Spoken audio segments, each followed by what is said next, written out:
people go. We will not bow down. Let my people go. We will not bow down. Let my people go. We will not bow down. Let my people go. We will not bow down. Hello and welcome to episode 44 of the Croydon Constitutionalist podcast, bringing classical liberalism to South London and beyond via our YouTube channel and wherever you get your podcasts. My name is Dan Heaton and my partner in podcasting today is Mike Swadling, the co-founder of the Croydon Constitutionalist. Mike, how's things going? Well, I think it's been bad news all round on the COVID front for those of us in London this week, but good news on the Brexit front. So a mixed bag at the moment. How about yourself? As you say, it's some poor news on the COVID front, almost enough to bring me to tears. But it's good news on the Brexit front, and no doubt we'll be talking about those two issues later in the podcast. Well, I'm delighted to also welcome to the podcast the host of the Libertarian Listener podcast, Chris Wilkinson. Chris, welcome to the show. Thank you very much for having me on it. How are things with you? Oh, doing fairly well. It's a busy week trying to get ready for this protest tomorrow in Hull. I've got my placard here ready, which says lift the lockdowns, stop social distancing, and liberty, not tyranny. So are you going to Hull and back in a day? I'd hope so, yeah. I'm going with Dan Lidicott, and I'm sure everybody who's watching this knows his name, as well as a few other people as well. Excellent. Well, no doubt we'll chat about that in a little while. Yeah. So, Mike, what are we discussing today then? So today we're talking about the very latest on Brexit and Boris's statement, COVID, and bringing us to tears, frankly, at the moment, in more ways than one. Free speech and the persecution of Darren Grimes, the Croydon Council omni-shambles for our local listeners. We'll have a chat with Chris and, of course, bring you up to date with what's on our website. Well, yes, some positive sounding news just today from Boris Johnson, the Prime Minister.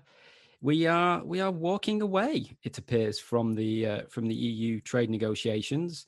They have failed to give any ground by the sound of it on fishing rights and this so-called level playing field, essentially them controlling regulations in our country. So it looks like we're going to go for WTO, or the Australian relationship, as it's described. Mike, cheery news? Yeah, very much so. We've known that for some time this is the end game, because there is no good deal to be had with the EU. The EU is not interested in treating us as an equal. Something we're coming to talk about. Interviewed this week by Sputnik. They think of us as a renegade province. They don't. Angela Merkel was something I heard today. I saw doing the rounds that the UK wants some sovereignty. No, we want to be sovereign. There's no some about it. This is. It was the logical conclusion the day we voted leave in 2016 that this is where we would end up. And I do believe there is a deal to be had in the future once we're out, once the EU knows that they can no longer perceive us as a negotiating with a kind of a lesser body. But until then, this is, absolutely the only way forward. Great that Boris has got there. It's a shame we didn't get there earlier to have more time to prepare, but I can only look at this as good news today. Yeah, so it's looking like we're not going to have this comprehensive trade deal, aka Canada or Canada plus.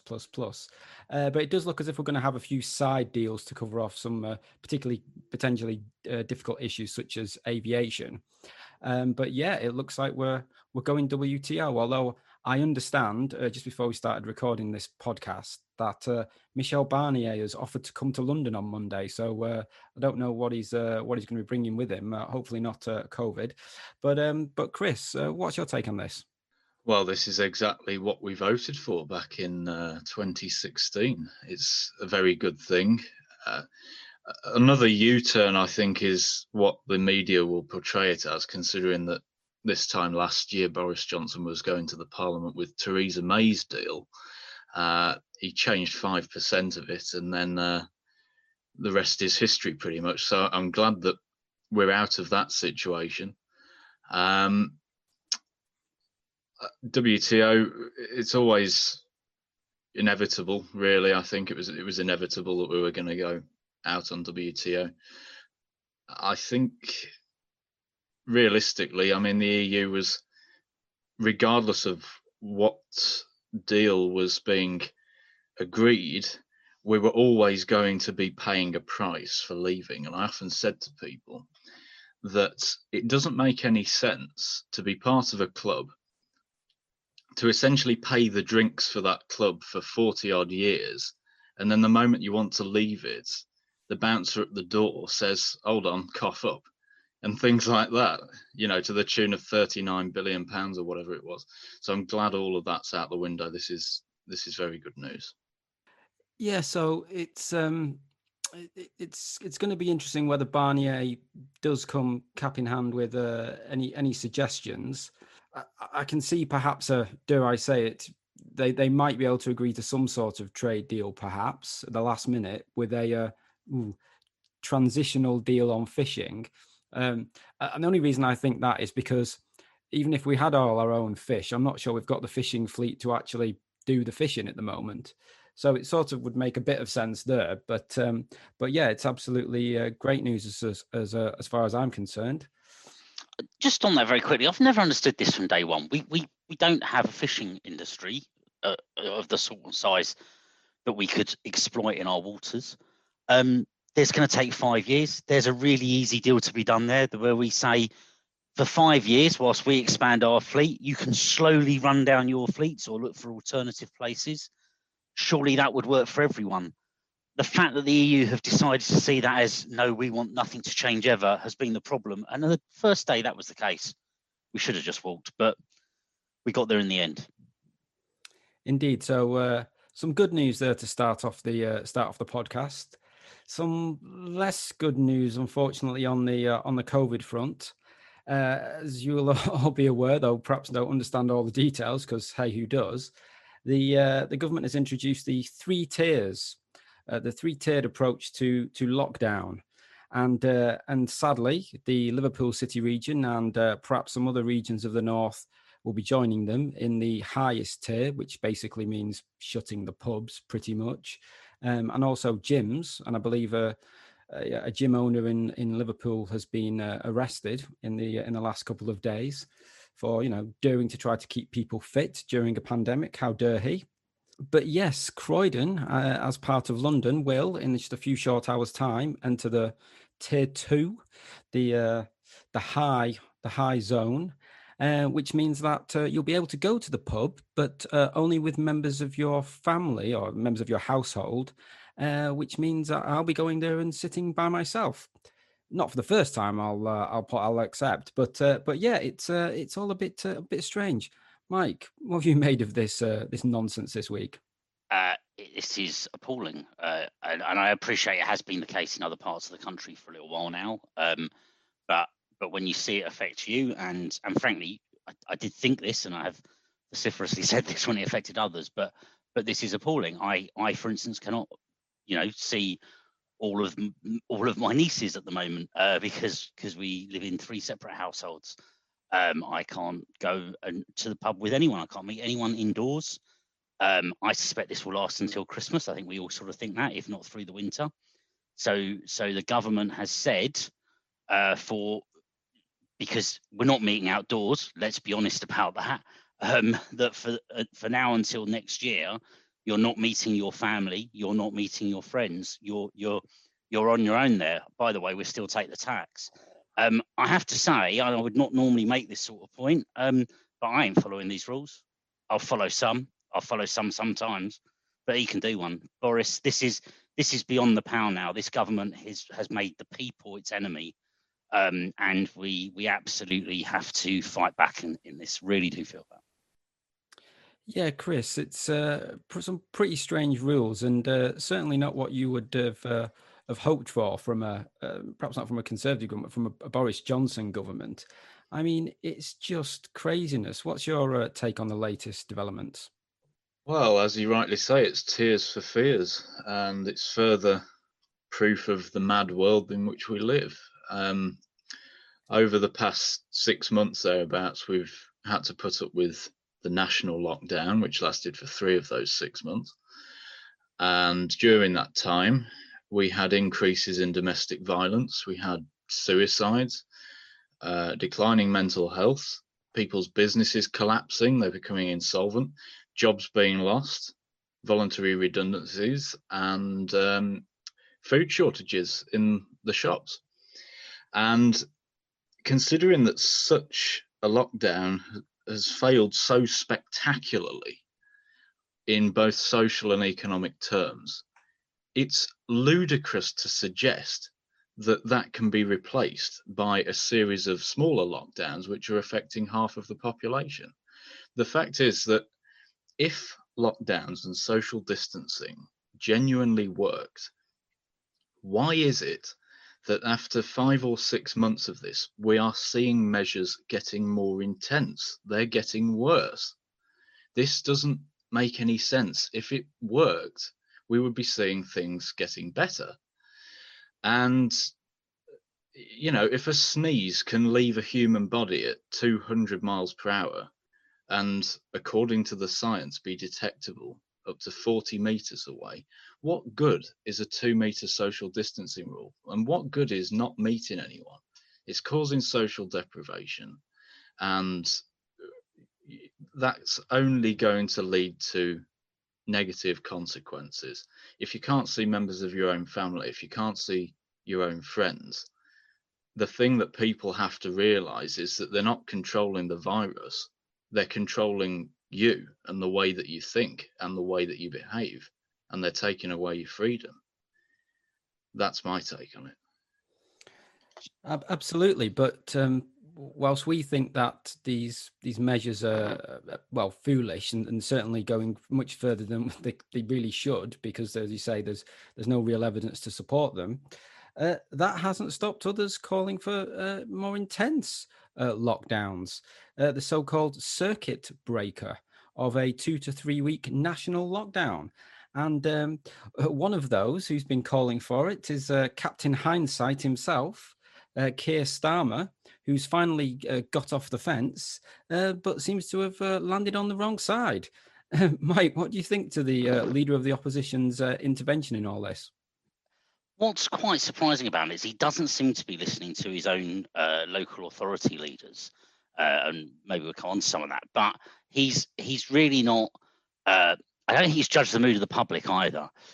I know there are opinion polls saying people are in favour of lockdown, and certainly you see on social media there are many people that are. Many people that seem to think it's an either-or choice. We either close down the pubs at 10 and introduce some more rules of 6 or rules of 1 or whatever it might be, or we go for a circuit break. There's a different model, which is Sweden. There's a different model, which is actually most of the world that isn't the Western world, where they've had very specific measures in some cases, or in some countries really almost no measures at all. They've actually generally fared better than us. So there are other choices. Captain Hindsight's fouled in one, and I think the public mood's swinging against this, and it's not surprising to me. He's very much misstepped, I think. Well, yeah, you mentioned some of the local, indeed Labour mayors up north, and are not keen on having themselves put into the highest level as the Liverpool City region has been put in. Principal amongst them is Andy Burnham, the Metro Mayor for Greater Manchester, who's certainly vociferously arguing against the most rigorous lockdown for that region due to the effects it'll have on local businesses there. Admittedly, it's not 100% clear whether he's taking a pro-business stance or whether he's trying to get more money out of the government by way of furlough payments, etc. But on the face of it, good to see somebody standing up against, in this case, not just the government, but also the leader of his own party, effectively by saying no, it certainly doesn't want a national lockdown. Chris, it's good to see some strong local leaders, perhaps we perhaps want more, delusion's the right word, but more local decision making, and perhaps Andy Burnham's doing us all a favour on this. I saw on social media earlier on today that it was a post featuring Andy Burnham, and it said that if Andy Burnham can unite both the left and the right against the government and become so agreeable, then it's really a very poor reflection on the Conservative government on the national stage. I think you were right in the previous question to make a distinction between a traditional Conservative government and Boris Johnson's government. Boris Johnson's government is not Conservative. The Conservative Party has not been Conservative in about 30 years. And it's going to take a hell of a lot more than a few twists and turns, a few tricks up the sleeve to turn that around. I think the first sign of, I don't know what you call it, the first wobble of Sir Keir Starmer's leadership was when he took the knee in the wake of the Black Lives Matter protests regarding George Floyd. And ever since then, I've had my doubts about him. The fact that Captain Hindsight is now calling for a circuit breaker lockdown is pretty much completely putting me off the guy. How he's dueling with Boris Johnson in the opinion polls, well, to be honest, it's a wonder that both of them are at 40%, to be perfectly honest. I think what that shows is that an alternative, a classically liberal, libertarian alternative, and policies that go with that sort of ideology is desperately needed here. In terms of local representation, that's the best place to enact these libertarian, classically liberal measures, because that's where you have, as an individual, the most influence. I know my area. I've represented it before in the past. You've got to start small, and you've got to persuade people at the local level before you expand it into something larger. I think the way that the government has handled this whole situation this year has been completely wrong. Good on all of the councils and local authorities in the north for fighting back, because they're doing the right thing. They're doing the right thing for their constituents. They're doing the right thing economically as well, because all of these businesses are going down. I suppose it's better to unite around the purpose and the principles that are being discussed rather than the people involved. But even then, just be a bit wary, because people who you think are safe probably don't turn out to be as such.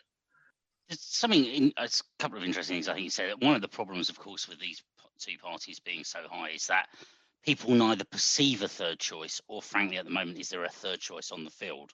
The Lib Dems are nowhere to be seen, rightly so. Nigel Farage is not there with the Brexit Party, and we see these other parties coming up, Reform and Heritage and Foundation Party, SDP, various other ones we work with, certainly, and they're just no one's made that breakthrough moment. But just wanted to pick up on something you said about Keir Starmer, and I think it's a really interesting point that he misstepped. Many people perceive he misstepped with the BLM and taking the knee, and he's misstepped here, calling for a circuit break. And I think what's interesting there, his two things where he's not thought about the future, he's acted on the moment. So right now, it possibly is popular to call for a circuit break. And at the point he took the knee, it was the popular thing to do. It certainly, he got a good write-up and what have you.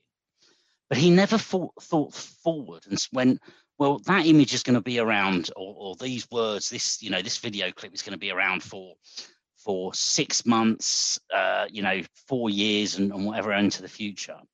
And how are people going to think about this in 6 months from now? And if you look at the circuit break and you go, well, in 6 months from now, when we've all been in well over a year of this, how are people going to think of the guy that said it should have been harder and longer and tougher? Doesn't feel like that's going to work out for him. These are the things that are going to be the albatross around his neck when it comes to an election. And considering that the frequency of elections in this country is now down to 2 years, it could be sooner rather than later. I don't believe he will win the next election. I think what the Conservative Party will do is change their leader. But these things do get dragged up. We're seeing it in America now with Joe Biden, things being dragged up from his past, what with his son and everything. It's just the political atmosphere is ripe for hatred and trickery and deception, and it has been for a long time. But I think on this issue, because it is of such magnitude, we've never had anything like this before. It's going to be so much more potent when it comes to elections. Well, talking about things that people have said and done, or perhaps themselves not actually said, we've had a bit of a free speech story this past week with the ongoing persecution of Darren Grimes. Not only was the Electoral Commission after him for many years, but now the Metropolitan Police decided to pop round for a visit to ask him if he was interested in speaking to them about potentially being arrested for stirring up racial hatred. What had he possibly done? Well, he'd interviewed David Starkey, and David Starkey used some, to be generous, loose language, perhaps in that interview. But yes, because of what somebody else said, the police have decided to have a word with him. Fortunately, the Free Speech Union have got involved, and it does appear at the moment as if the Met are going to back down from that position and have a little look at what they've been up to. But Mike, what have you made of this? It's another step towards tyranny. That, you know, we're locked down, we're locked in, we can't protest, we can't meet friends or family, and we can't say things that the establishment disapproves of. But not only that, if you are in the context, the area, the general vicinity of someone that says something that the establishment disapprove of, you can be arrested and threatened with imprisonment for that. What an appalling state of affairs this country's got into. Let's not pretend for one moment that this Conservative government has any belief in individual freedom. You know, they might be better than Labour, but they are appalling. And you know, I don't think you're wearing a tinfoil hat to say that anymore. The evidence is all around you. Now, the police have backed down because of the backlash, but you know, that's because Darren Grimes is a big public figure. He was able to get help. He was able to generate a lot of publicity.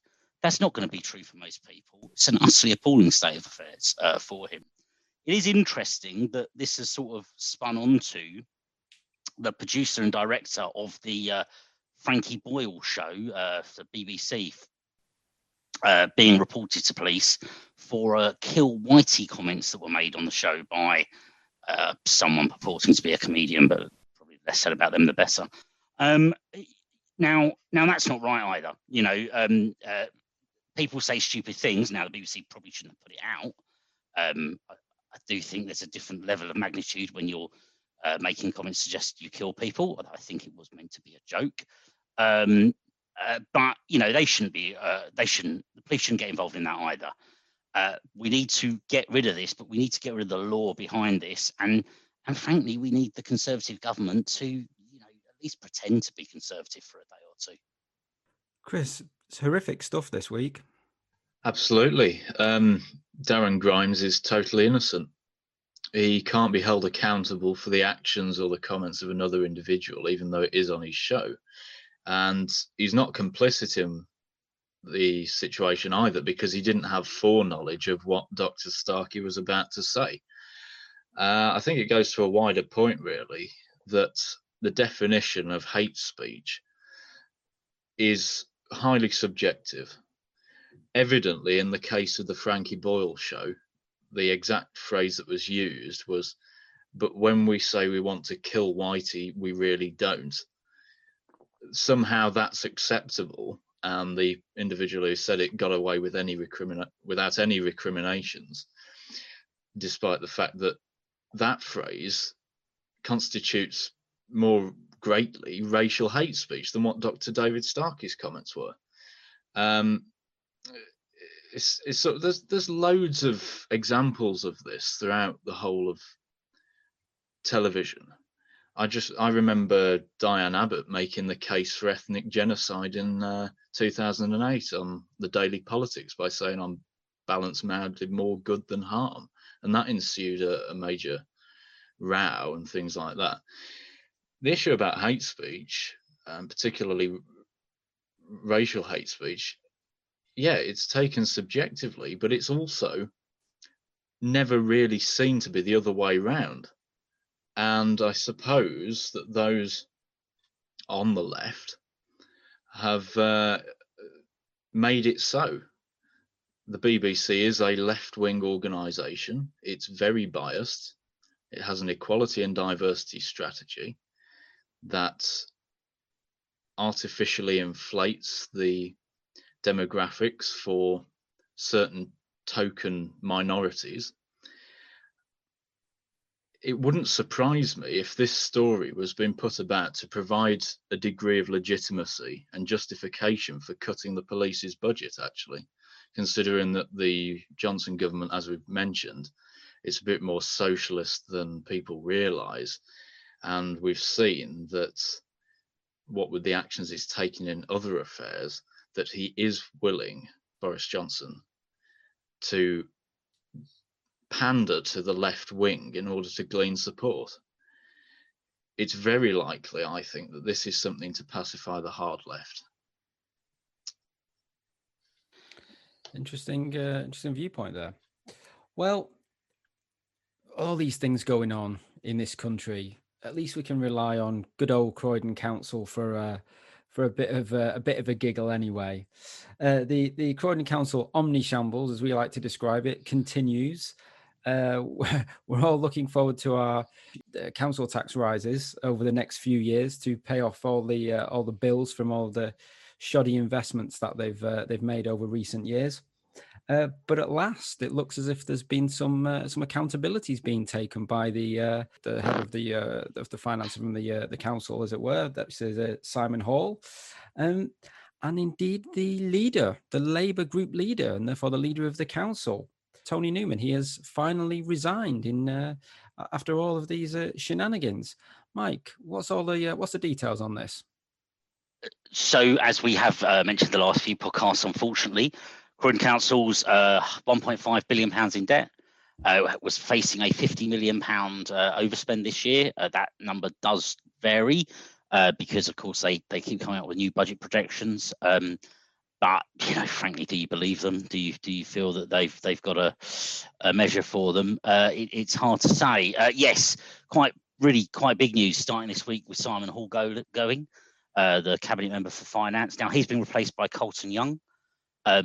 I should declare that I know Colton quite well. I'm vice chair of governors at a school in Croydon where he is chair of governors. I suspect mine and Colton's politics differ quite significantly, but I will say he is a very capable man. I don't know Simon before, so I can't, other than knowing that he's completely trashed Croydon's finances, I can't comment necessarily on him. But he did completely trash Croydon's finances. But if there's any Labour council that's capable of rebuilding them, I think Colton would seem to be the obvious choice. Tony Newman's gone. Yes, isn't that wonderful?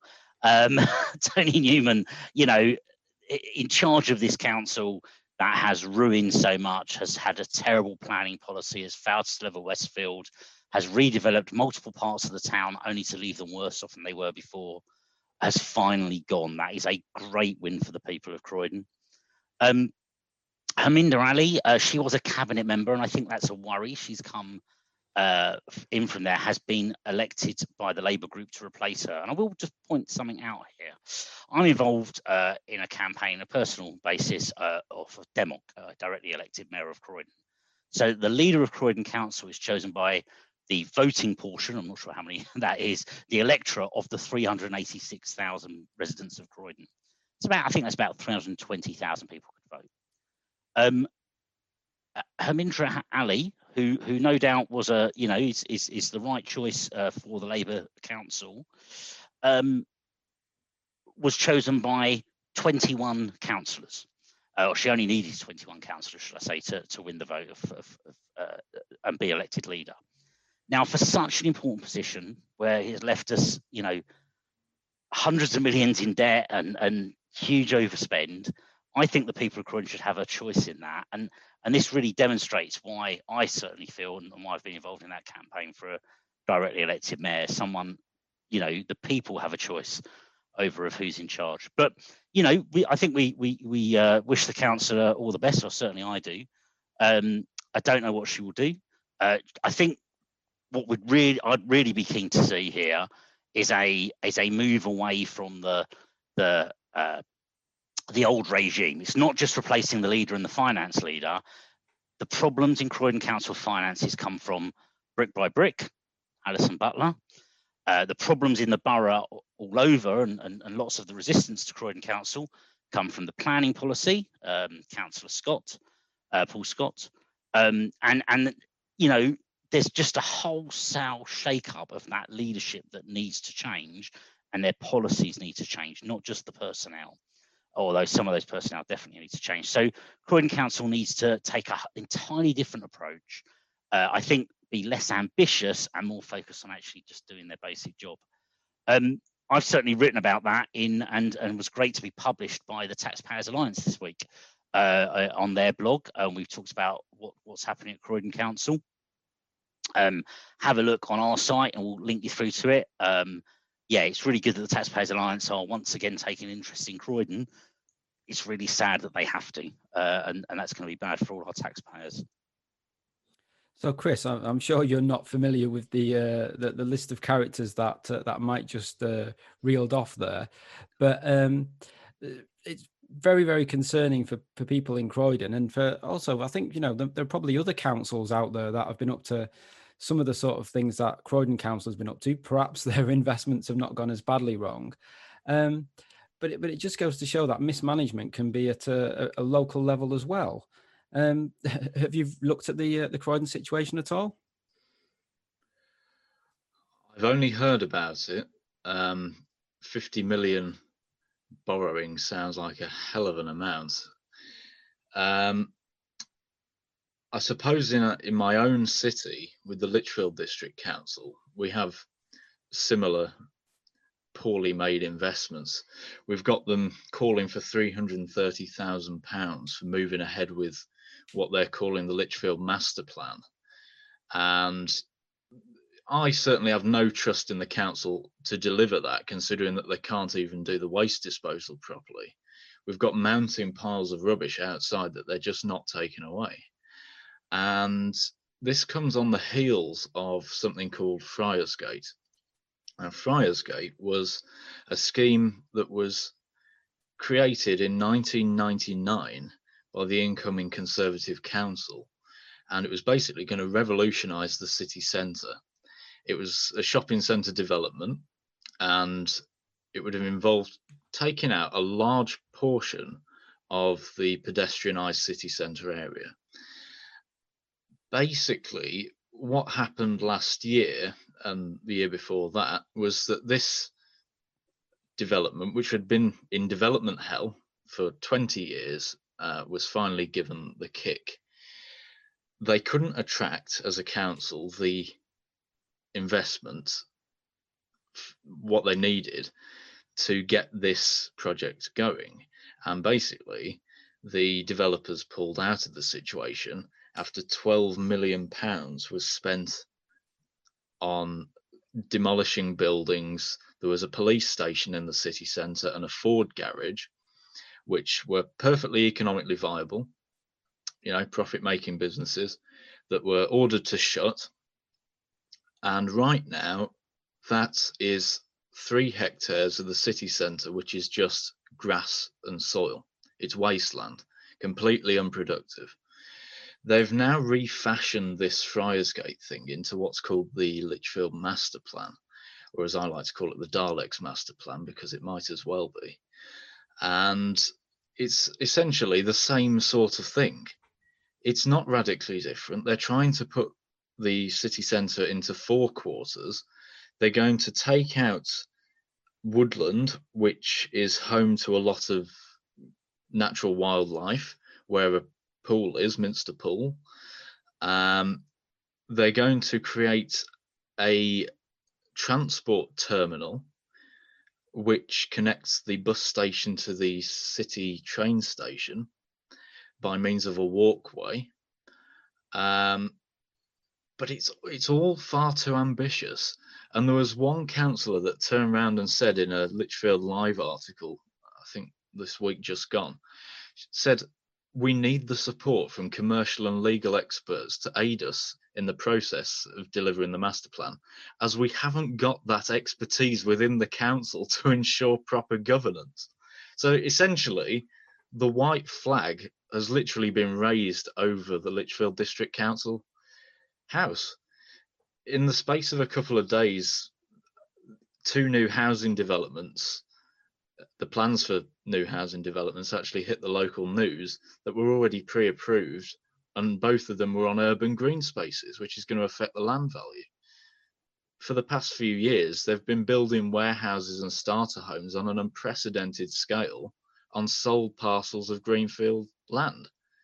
And, you know, it's just it's absolute lunacy. I'm sure it's very similar to what you're experiencing in Croydon. You mean Yeah. a shopping centre that didn't really get built? Yes, we may have that problem in Croydon. In the case of Croydon, they haven't sort of knocked something down and let it go to waste in that way. They've simply run the area down in terms of the current shopping centre. And of course, not that anybody goes to shops anymore at the moment, but yeah, they let it sort of go to rack and ruin, and yeah, the Westfield has not been built. So yeah, we do know that feeling, and we certainly know the feeling of houses being built in unsuitable bits of grass in various parts of the borough. So it does sound all too familiar, unfortunately. Well, Mike, I think you've got a few questions for our guest. Yes, so Chris, fantastic, and thanks again for joining us today. So you mentioned you've run a few times for office and had some experience in the game of politics. So maybe just as a bit of an introduction to our listeners, can you tell us a little bit about yourself, your politics, and perhaps any enjoyable experiences of being a candidate? Well, I come from Staffordshire. I live in a city called Litchfield, which hardly anyone has ever heard of, but it does exist, I assure you. And I've spent between 2015 and 2019, I was at university in Nottingham. I was studying at Nottingham Trent, doing history and politics for 3 years for my undergraduate degree, and then I did a master's degree in politics. And I've stayed in the area, stayed in the Midlands for pretty much all that time. I suppose my politics is libertarian, classically liberal, slightly to the right of centre, but certainly in favour of freedom as opposed to authoritarianism. I did actually serve as a county group leader for the Libertarian Party in Staffordshire earlier this year, between January and August. I'd been a member since December 2018.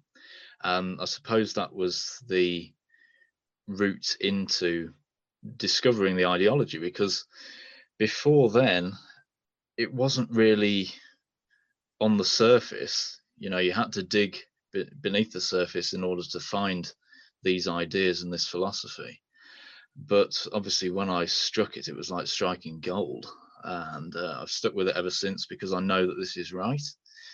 That's for my own beliefs, you know, I'm very comfortable and happy with it.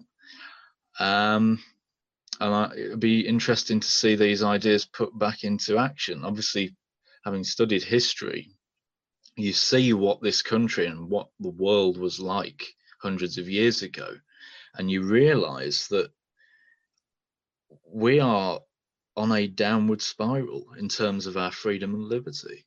There's no other way of putting it. About 300 years ago, we were very libertarian as a country. Now that isn't so.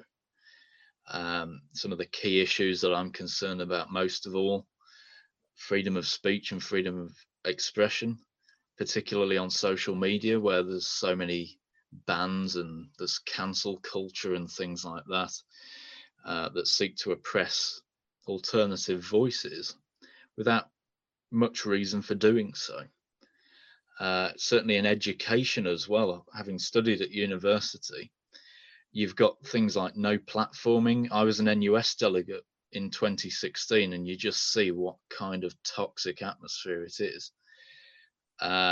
You've got blacklistings. Famously, Nottingham Trent University was the university that blacklisted UKIP from setting up a society in 2014, and that hit the national news.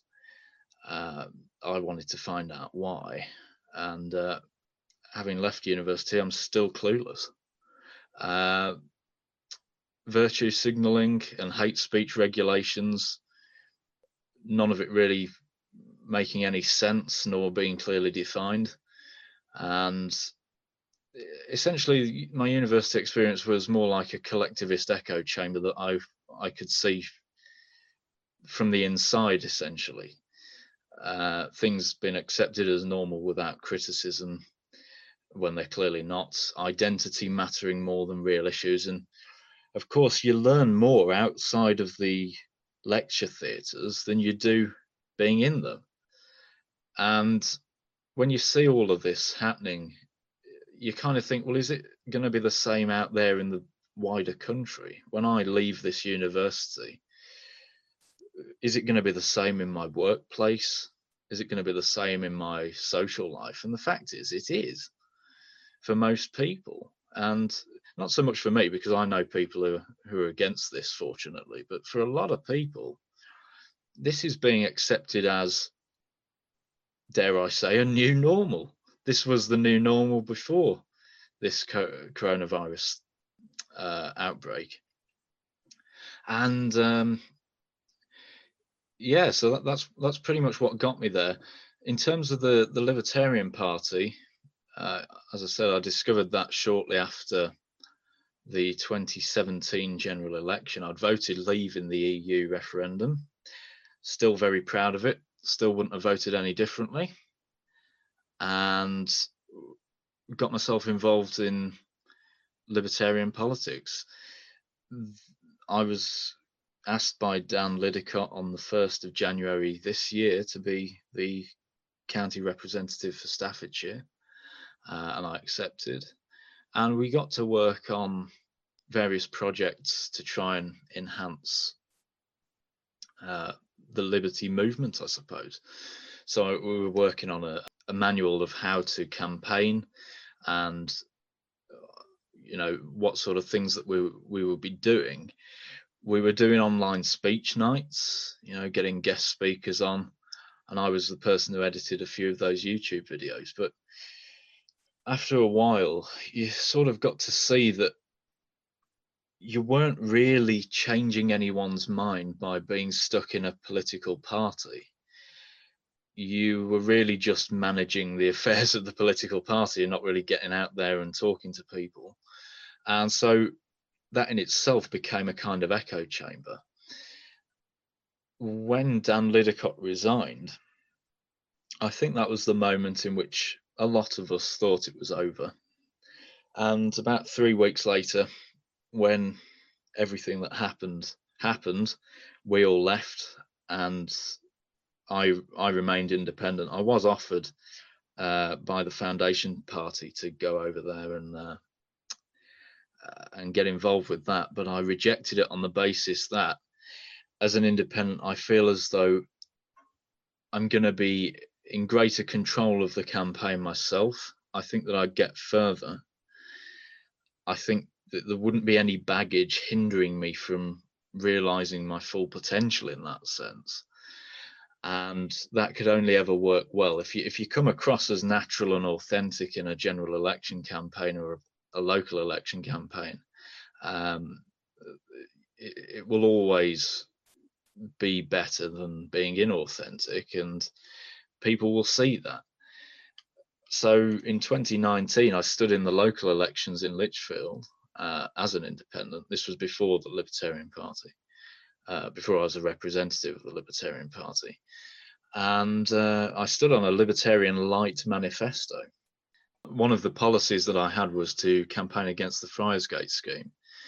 and the waste of £12 million of local taxpayers' money, which had been sunk into this shopping centre complex. And we had absolutely nothing to show for it. And there was a variety of other policies as well. I think I was the only candidate in my ward actually to have an environmental policy of planting trees and recycling in a meaningful way, so that we weren't seeing piles of rubbish on the streets and things like that, which we are seeing now.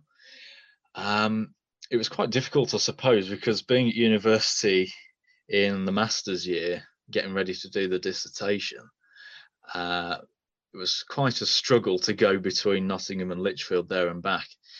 And I was very pleased with the result that I got, which was 285 votes, which was 7% of the total overall. I'd have needed roughly twice that much to get elected. But to be honest, you know, that's a great result. It shows that certainly in the area around here, that people are very much in favour of these policies. They are classical liberals. I suppose it's not exactly a funny story, but the one issue I had with that whole election campaign was with Royal Mail. As you know, it used to be in the public sector, and I'd have thought that privatisation would have improved it in some way. But unfortunately, during the course of the campaign, they lost the leaflets that I was supposed to deliver out to houses in the local area. And I had a massive go at them over the phone. And they couldn't tell me where these leaflets had gone. I didn't know whether they'd been purposefully forgotten or removed from the system, which is what I suspected, and I still suspect to this day. But I ordered emergency leaflets in on a Sunday, received them the Tuesday, which was 2 days before the polling, and managed to run around as fast as I could to get them all out so that we had the best possible result on the day. And I suppose I'm very pleased with that result, and it's something to build on in the future. No, absolutely, that's a very impressive result for an independent candidate, certainly. So you're involved in a number of different things aside from running yourself. So you're involved in a group called the Young Libertarians. Can you tell us a little bit about that? Well, Young Libertarians is an idea that was first had by Dan Lidicott, and we've all sort of become a part of the Young Libertarians and Independent Libertarians group. Basically, the Young Libertarians is all about trying to get these ideas of classical liberalism, of national sovereignty, of personal choice, low taxation, small government, that sort of thing, into the conversations that people are having on university campuses and in colleges and things like that. It's something that I think is going to be very crucial for changing the culture in which we live towards the more libertarian country we want to be.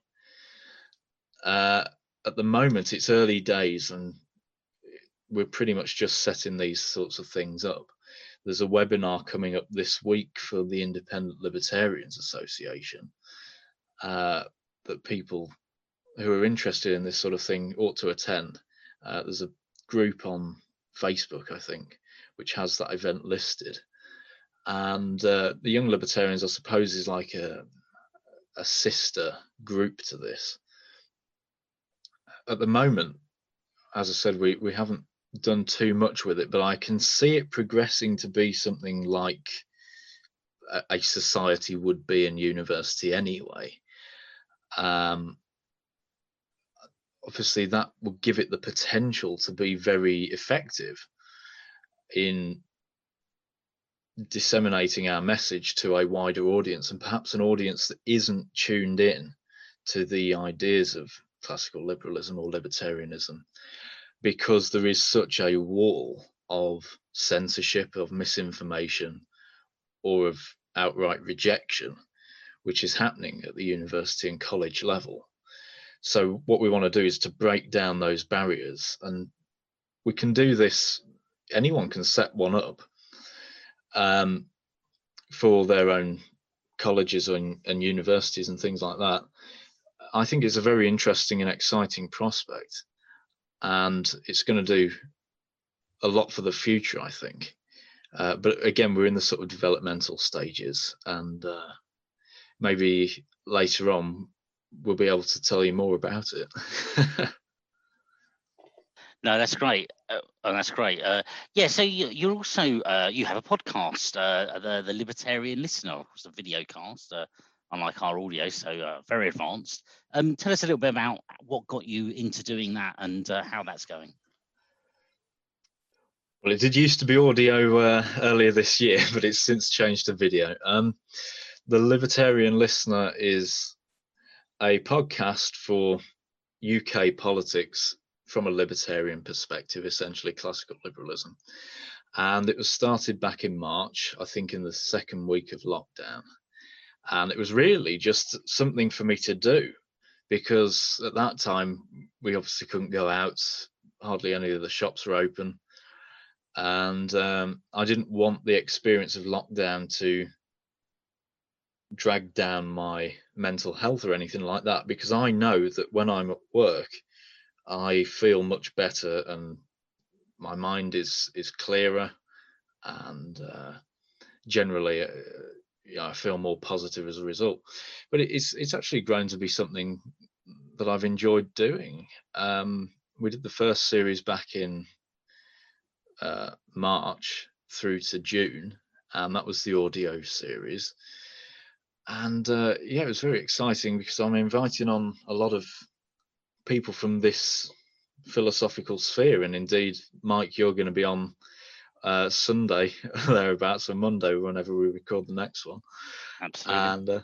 And so it's pretty much open to anyone, but it's so hard to get these things out there.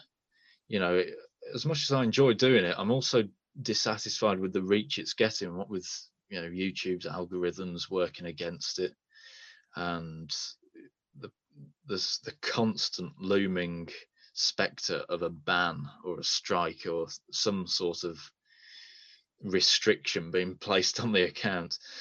So I've got to be very careful about the way I present it. And the reason why I do it in the way that I do it is basically a news and current affairs review with added extras on it. So I might talk about whatever institution the guest of that week is associated with. We have now different segments because I've taken on two very remarkable co-hosts in Ed Saunders and Jason Selverson. They've really sort of made it fizzle. It's a lot better than it was in the first series now. So we're obviously improving all the time, but we make it a news review program because we don't want to get accusations of bias, or, you know, we don't want to be perceived as an opinion piece, because that is exactly the sort of thing that gets you banned. You can't have opinions anymore. So you've got to research and deal with what's out there in the mainstream media. But there is stuff out there that correlates to libertarian philosophy. And it's that stuff that I seize upon and bring it out to a wider audience. At least that's the intention. And we're growing all the time. We're halfway through this new series of video stories. We've got, in the next couple of weeks, the election in America, and we're going to be covering that in an hour-long special episode.